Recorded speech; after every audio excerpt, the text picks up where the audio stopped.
Hello everyone, ನಾನು ನಿಮ್ಮ ರತ್ನ.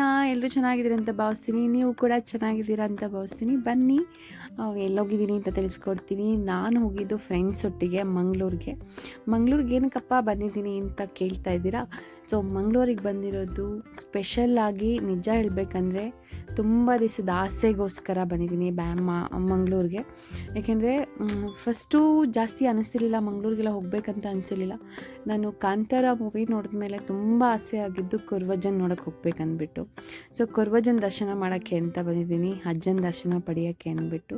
So ನಾವು ಫ್ರೆಂಡ್ಸ್ ಎಲ್ಲ ರೆಡಿ ಆಗಿ ರೂಮ್ ಬುಕ್ ಮಾಡ್ಕೊಂಡಿದ್ವಿ ಮಂಗಳೂರಲ್ಲೇ. ಅಲ್ಲಿ ಹೋಟೆಲ್ ನೇಮ್ ಅಷ್ಟು ನೆನಪಿಲ್ಲ. ಸೊ ಅಲ್ಲಿ ಟ್ಯಾಕ್ಸಿ ಮಾಡಿಕೊಂಡು ಫಸ್ಟ್ ಹೋಗಿದ್ದು ಕೊರ್ವಜ್ಜನ ದೇವಸ್ಥಾನಕ್ಕೆ. ಇದು ಮಂಗಳೂರಲ್ಲಿರೋ ಮೇನ್ ದೇವಸ್ಥಾನ ಕೊರ್ವಜ್ಜಂದು. ಸೊ ಫೋಟೋಸ್ ವಿಡಿಯೋಸ್ ಎಲ್ಲ ಒಳಗಡೆ ತೆಗಿಯೋಂಗಿಲ್ಲ, ಅಂದರೆ ಆಚೆ ಬಂದುಬಿಟ್ಟು ಒಂದು ಫೋಟೋಸ್ ವಿಡಿಯೋಸ್ ಮಾಡ್ಕೊಂಬರ್ಬೋದಿತ್ತು. ಸೊ ನೇಮ್ ಮಾತ್ರ ತೆಕ್ಕೊಂಬಂದಿದ್ದೆ. ಅಲ್ಲಿಂದ ಹೋಗಿದ್ದು ಆದಿ ಸ್ಥಳಕ್ಕೆ. ಸೊ ಅದು ಕೊರ್ವಜ್ಜ ಆದಮೇಲೆ ಇನ್ನು ಅಲ್ಲಿ ರಕ್ತಾಸುರಿ ಏನೋ ದೇವಸ್ಥಾನ ಇದೆ. ಅಲ್ಲಿಗೂ ಕೋಲ ನೋಡಬೇಕು ಅಂದ್ಬಿಟ್ಟು, ಬಟ್ ಕೋಲ ಇವಾಗೇನೋ ನಡೀತಿಲ್ಲ ಅಂತ ಹೇಳಿದ್ರು. ಕೋಲ ಅಂದರೆ ಇವಾಗ ದೇವಸ್ಥಾನ ಅಲ್ಲಿ ರೆಡಿ ಮಾಡ್ತಿರೋದ್ರಿಂದ ಕೋಲ ಇವಾಗ ನಡೀತಾ ಇಲ್ಲ. ಅಂದರೆ ಅದು ಸ್ಟಾರ್ಟ್ ಆದಾಗ ಹೇಳ್ತೀನಿ, ಅಂದರೆ ನಂಬರ್ ತೊಗೊಂಡಿದ್ದಾರೆ, ವಾಟ್ಸಪ್ ನಂಬರು. ಏನೇನು ಇನ್ಫಾರ್ಮೇಷನ್ ಇರುತ್ತೆ ನಾವು ಕೊಡ್ತೀವಿ ಅಂತ ಹೇಳಿದ್ದಾರೆ. ಇಲ್ಲಿಂದ ಹೊರಟಿದ್ದು ನಾವು ಸೋಮನಾಥ ಸ್ವಾಮಿ ದೇವಸ್ಥಾನ ಹತ್ರ ಹೋದ್ವಿ, ಮತ್ತು ನೆಕ್ಸ್ಟು ಸೋಮನಾಥ ಸ್ವಾಮಿ ದೇವಸ್ಥಾನಕ್ಕೆ. ಸೊ ಅಲ್ಲಿ ಟೈಮ್ ಆಗಿರಲಿಲ್ಲ, ಅದು ಕ್ಲೋಸಿಂಗ್ ಟೈಮು 2 o'clock ಎಲ್ಲ ಇಲ್ಲಿ ಕ್ಲೋಸ್ ಆಗಿಬಿಡುತ್ತಂತೆ. ಸೊ ಬೇಗ ಹೋಗೋಣ ಅಂದ್ಬಿಟ್ಟು ಅಲ್ಲಿ ದರ್ಶನ ಮಾಡಿಕೊಂಡು ಇಲ್ಲಿಗೆ ಬಂದ್ವಿ. ಇಲ್ಲಿ ಬೀಚ್ ಮಾತ್ರ ಸೂಪರಾಗಿದೆ, ತುಂಬ ಚೆನ್ನಾಗಿದೆ. ಸೋಮನಾಥ ಸ್ವಾಮಿ ದೇವಸ್ಥಾನದ ಹಿಂದ್ಗಡೆನೇ ಬೀಚ್ ಇದೆ. ಅದು ಗಾಳಿ ಸೌಂಡು ತುಂಬ ನಮ್ಮದೇ ಓನ್ ವೆಹಿಕಲ್ ಇದ್ದರೆ ತುಂಬ ಒಳ್ಳೇದು ಅನಿಸುತ್ತೆ. ಯಾಕೆಂದರೆ ಎಷ್ಟೊತ್ತಿಗಾದರೂ ಹೋಗ್ಬೋದು, ಎಷ್ಟೊತ್ತಿಗಾದರೂ ಬರ್ಬೋದು. ಬಟ್ ನಾವು ಟ್ಯಾಕ್ಸಿ ಮಾಡಿದಾಗ ಇಲ್ಲ ಬಸ್ಸಲ್ಲಿ ಹೋಗ್ಬೇಕಂದಾಗ ಒಂದು ಟೈಮ್ ಲಿಮಿಟ್ ಇರುತ್ತೆ. ಸೊ ನಾವು ಅಂದರೆ ಟ್ಯಾಕ್ಸಿ ಮಾಡ್ಕೊಂಬಂದಿದ್ವಿ. ಅದು ಎಕ್ಸ್ಪೆನ್ಸಿವ್ ಇರುತ್ತೆ. ಟೂರ್ ಹೋದಾಗ, ಟ್ರಿಪ್ ಹೋದಾಗ ಇಲ್ಲೆಲ್ಲ ಎಕ್ಸ್ಪೆನ್ಸಿವ್ ಇರುತ್ತೆ. ಸ್ವಲ್ಪ ಎಕ್ಸ್ಪೆನ್ಸಿವ್ ಅಂತ ಅನ್ನಿಸ್ತು ನಮಗೆ.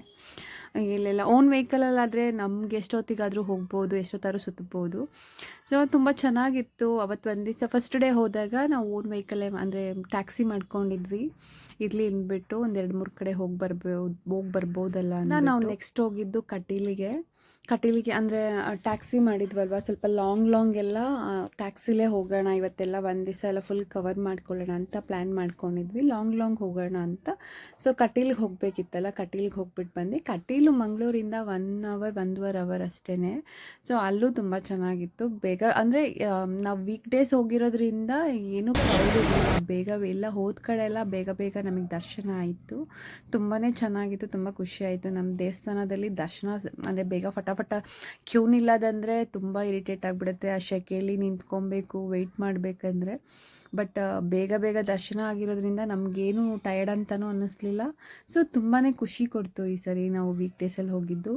ಆಲ್ಮೋಸ್ಟು ಬರೋಕ್ಕೆ ವೀಕ್ ಡೇಸಲ್ಲೇ ಪ್ರಯತ್ನ ಪಡಿ, ಏಕೆಂದರೆ ವೀಕೆಂಡಲ್ಲಿ ತುಂಬ ಕ್ರೌಡ್ ಇರುತ್ತೆ. ಇಲ್ಲೇ ಊಟ ಸಿಗ್ತಿತ್ತು, ಊಟ ಮಾಡಿಕೊಂಡು ಊಟ ಟೈಮಿಗೆ ಹೋಗಿದ್ವಲ್ವ. ಊಟ ಇಲ್ಲಿ ದೇವಸ್ಥಾನ ಸಿಗೋದೇ ಒಂದು ಅದೃಷ್ಟ ಬಿಡಿ. ಅಲ್ಲೇ ಊಟ ಮಾಡಿಕೊಂಡು ಗಜರಾಜನ ಜೊತೆ 1-2 ಫೋಟೋ ತೆಕ್ಕೊಂಡು ಹಂಗೆ ವಿಡಿಯೋಸ್ ಮಾಡ್ಕೊಂಡು ಹೋಗೋಣ ಅಂತ ವಿಡಿಯೋ ಮಾಡ್ಕೊತಿದ್ದೆ. ಇದನ್ನೇ ವಿಡಿಯೋನ ಕಂಟಿನ್ಯೂ ಮಾಡ್ತೀನಿ. ಇದು ನೆಕ್ಸ್ಟ್ ಎಲ್ಲಿಗೆ ಹೋದೆ ಅಂತ ತಿಳಿಸ್ಕೊಡ್ತೀನಿ. ನನ್ನ ವಿಡಿಯೋ ಇಷ್ಟ ಆದರೆ ಲೈಕ್ ಆ್ಯಂಡ್ ಶೇರ್, ಕಮೆಂಟ್ ಮಾಡಿ, ಫಾಲೋ ಮಾಡೋದನ್ನ ಮರಿಬೇಡಿ. Thank you, bye.